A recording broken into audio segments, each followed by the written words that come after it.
Hello friends, ನನ್ನ ಚಾನಲ್ಗೆ ನಿಮ್ಮೆಲ್ಲರಿಗೂ ಸ್ವಾಗತ. ಇವತ್ತು ನಾವು ಚನ್ನಾ ಮಸಾಲನ ಹೇಗೆ ಮಾಡೋದು ಅಂತ ನೋಡೋಣ. ಈ ಚನ್ನಾ ಕಾಳನ್ನು ಓವರ್ನೈಟು ನೀರಲ್ಲಿ ನೆನೆಸಿಟ್ಕೊಂಡಿದ್ದೆ. ಈಗ ಇದನ್ನು ಕುಕ್ಕರ್ಗೆ ಹಾಕಿ 3 ವಿಷಿಲು ಕೂಗಿಸ್ಬೇಕಾಗುತ್ತೆ. ಇದಕ್ಕೆ ಉಪ್ಪನ್ನ ಸೇರಿಸಿ ಕೂಗಿಸೋವಂಥ ಅವಶ್ಯಕತೆ ಇರಲ್ಲ. ಉಪ್ಪು ಇಲ್ದಿರ ನಾವು ಹಾಗೆ 3ರಿಂದ 4 ವಿಷಿಲು ಕೂಗಿಸ್ಬೇಕಾಗುತ್ತೆ. ಅದು ತುಂಬ ಸಾಫ್ಟ್ ಆಗಬೇಕು. ಕಾಳು ತುಂಬ ಚೆನ್ನಾಗಿ ಸಾಫ್ಟ್ ಆದಷ್ಟು ನಮಗೆ ಗ್ರೈಂಡ್ ಮಾಡೋದಕ್ಕೂ ಈಸಿ ಆಗುತ್ತೆ ಮತ್ತು ಟೇಸ್ಟು ತುಂಬ ಚೆನ್ನಾಗಿ ಬರುತ್ತೆ. ಅದಕ್ಕೆ ಬೇಕಾಗಿರೋವಂಥ ಸಾಮಗ್ರಿಗಳನ್ನು ರೆಡಿ ಮಾಡ್ಕೊಳ್ಳೋಣ.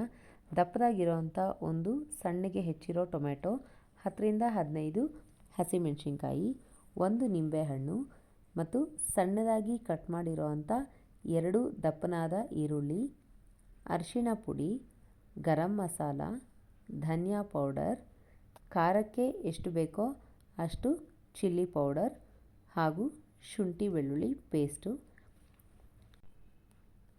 ಸಾಸಿವೆ, ಕೊತ್ತಂಬರಿ ಹಾಗೂ ಕರಿಬೇವಿನ ಸೊಪ್ಪು. ಈಗ ಕಾಳನ್ನು ಬೇಯಕ್ಕಿಟ್ಟಿದ್ವಲ್ಲ, ಆ ಕಾಳು ಸಂಪೂರ್ಣವಾಗಿ ಬೆಂದಿದೆ. ಇಷ್ಟು ಸಾಫ್ಟಾಗಿ ಕಾಳು ಬೇಯಬೇಕು.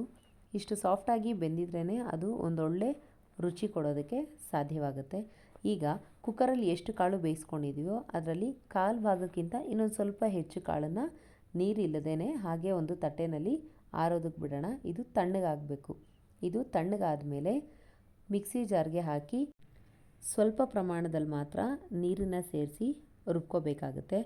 ತುಂಬ ಪೇಸ್ಟಾಗಿ ರುಬ್ಕೊಳ್ಳೋಂಥ ಅವಶ್ಯಕತೆ ಇರಲ್ಲ. ಇಲ್ಲಿ ನೋಡಿ, ಈ ಹದದಲ್ಲಿ ರುಬ್ಕೊಂಡ್ರೆ ಸಾಕು. ನೀರನ್ನು ಅಷ್ಟೇ ನಾನು ಸ್ವಲ್ಪನೇ ಬಳಸಿದ್ದೀನಿ.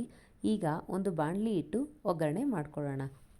ಒಗ್ಗರಣೆ ಮಾಡ್ಕೊಳ್ಳೋದಕ್ಕೆ ಎಣ್ಣೆ ಕಾದ ನಂತರ ಇದಕ್ಕೆ ಸಾಸಿವೆ ಹಾಗೂ ಕರಿಬೇವು ಹಾಕೋಣ.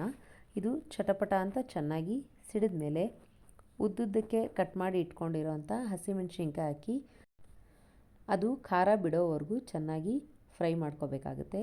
ಈಗ ಸಣ್ಣದಾಗಿ ಹೆಚ್ಚಿಟ್ಕೊಂಡಿರೋಂಥ ಈರುಳ್ಳಿನ ಸೇರಿಸಿ ಅದು ಗೋಲ್ಡನ್ ಬ್ರೌನ್ ಆಗೋವರೆಗೂ ಫ್ರೈ ಮಾಡ್ಕೋಬೇಕಾಗುತ್ತೆ. ಇದನ್ನು ಕೂಡ ಈ ಚನ್ನಾ ಮಸಾಲ ಚಪಾತಿ, ಪೂರಿ, ಪರೋಟ ಎಲ್ಲದಕ್ಕೂ ಒಂದೊಳ್ಳೆ ಕಾಂಬಿನೇಷನ್ನು.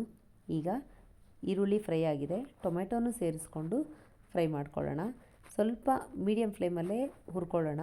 ಯಾಕೆಂದರೆ ಒಗ್ಗರಣೆ ಸೀದೋಗ್ಬಿಟ್ರೆ ರುಚಿ ಅಷ್ಟು ಚೆನ್ನಾಗಿರಲ್ಲ.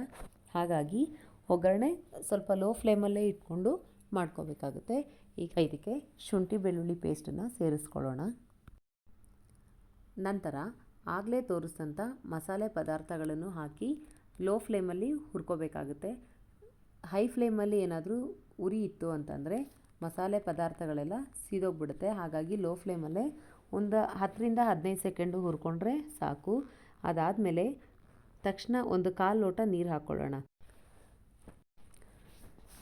ತುಂಬ ಜಾಸ್ತಿ ಏನು ನೀರು ಸೇರಿಸ್ಕೊಳ್ಳೋದು ಬೇಡ. ಯಾಕೆಂದರೆ ಕಾಳನ್ನು ಬೇಯೋವಾಗ ಅದರಲ್ಲೇ ಸ್ವಲ್ಪ ನೀರು ಜಾಸ್ತಿ ಹಾಕಿರ್ತೀವಿ. ಹಾಗಾಗಿ ತುಂಬ ಹೆಚ್ಚು ನೀರನ್ನು ಸೇರಿಸ್ಕೊಳ್ಳೋಂಥ ಅವಶ್ಯಕತೆ ಇರಲ್ಲ. ನೋಡಿ, ಇಷ್ಟು ಪ್ರಮಾಣವಾಗಿ ಗೊಜ್ಜಿನ ಥರ ಸ್ವಲ್ಪ ನೀರನ್ನು ಸೇರಿಸ್ಕೊಂಡ್ರೆ ಸಾಕು. ಈಗ ರುಬ್ಬಿ ಇಟ್ಕೊಂಡಿರೋಂಥ ಚನ್ನಾ ಕಾಳು ಹಾಗೂ ಬೇಯಿಸಿ ಇಟ್ಕೊಂಡಿದ್ವಲ್ಲ ಆ ಚನ್ನಾ ಕಾಳು ಎರಡನ್ನೂ ಇದಕ್ಕೆ ಸೇರಿಸಿ ಒಂದೊಳ್ಳೆ ಮಿಶ್ರಣನ ಕೊಡಬೇಕಾಗತ್ತೆ. ನೋಡಿ, ತುಂಬ ಚೆನ್ನಾಗಿ ಕಾಣಿಸ್ತಾ ಇದೆ. ಎಷ್ಟು ಚೆನ್ನಾಗಿ ಕಾಣಿಸ್ತಾ ಇದೆಯೋ ಅಷ್ಟೇ ಒಂದೊಳ್ಳೆ ಘಮ ಪರಿಮಳ ಬರ್ತಾ ಇದೆ. ತಿಂತಾಯಿದ್ರೆ ತುಂಬ ಚೆನ್ನಾಗಿರುತ್ತೆ. ಚಪಾತಿ ಜೊತೆ, ಪೂರಿ ಜೊತೆ, ಪರೋಟ ಜೊತೆ ತುಂಬ ಚೆನ್ನಾಗಿರುತ್ತೆ. ಈಗ ಇದಕ್ಕೆ ರುಚಿಗೆ ತಕ್ಕಷ್ಟು ಉಪ್ಪನ್ನು ಸೇರಿಸಿ ಒಂದೊಳ್ಳೆ ಕುದಿ ಬರೋದಕ್ಕೆ ಬಿಟ್ಬಿಡೋಣ. ಒಂದು 3ರಿಂದ 4 ನಿಮಿಷ ಚೆನ್ನಾಗಿ ಕುದ್ರೆ ಸಾಕು. ಯಾಕೆ ಅಂದರೆ ನಾವು ಮಸಾಲೆನ ಈಗಾಗಲೇ ಎಣ್ಣೆಯಲ್ಲಿ ಫ್ರೈ ಮಾಡ್ಕೊಂಡಿದ್ವಿ. ನೋಡಿ, ಒಂದೊಳ್ಳೆ ಚನ್ನಾ ಮಸಾಲ ರೆಡಿಯಾಗಿದೆ. ಈಗ ಇದನ್ನು ಸರ್ವಿಂಗ್ ಬೌಲಿಗೆ ಹಾಕ್ಕೊಳ್ಳೋಣ. ಮೇಲ್ಗಡೆ ಇದಕ್ಕೆ ಅಲಂಕಾರಕ್ಕೋಸ್ಕರ ಸ್ವಲ್ಪ ಕೊತ್ತಂಬರಿ ಸೊಪ್ಪನ್ನು ಸೇರಿಸ್ಬೇಕಾಗುತ್ತೆ. ನೋಡಿ, ಈಗ ಇದಕ್ಕೆ ಒಂದು 2ರಿಂದ 3 ಹನಿಯಷ್ಟು ನಿಂಬೆ ರಸನ ಸೇರಿಸ್ಕೊಂಡು ಹಸಿ ಈರುಳ್ಳಿನ ಸೇರಿಸಿ ತದನಂತರ ಇದನ್ನು ತಿಂದರೆ ತುಂಬ ಚೆನ್ನಾಗಿರುತ್ತೆ. ತುಂಬ ಒಳ್ಳೆ ರುಚಿಯಾಗಿರುತ್ತೆ. ನೋಡಿ, ಮಾಡಿ ನೋಡಿ. ಒಂದೊಳ್ಳೆ ಚನ್ನಾ ಮಸಾಲ ರೆಸಿಪಿ ರೆಡಿಯಾಗಿದೆ. ಮಾಡಿ ನೋಡಿ ಹೇಗಿತ್ತು ಅಂತ ಕಮೆಂಟ್ ಬಾಕ್ಸಲ್ಲಿ ಕಮೆಂಟ್ ಹಾಕೋದನ್ನು ಮಾತ್ರ ಮರಿಬೇಡಿ. ಪ್ಲೀಸ್ ನನ್ನ ಚಾನಲ್ನ ಲೈಕ್ ಮಾಡಿ, ಶೇರ್ ಮಾಡಿ. ಹೊಸದಾಗಿ ನೋಡ್ತಾ ಇರೋರು ತಪ್ಪದಿರ ಸಬ್ಸ್ಕ್ರೈಬ್ ಮಾಡಿ. ಧನ್ಯವಾದಗಳು.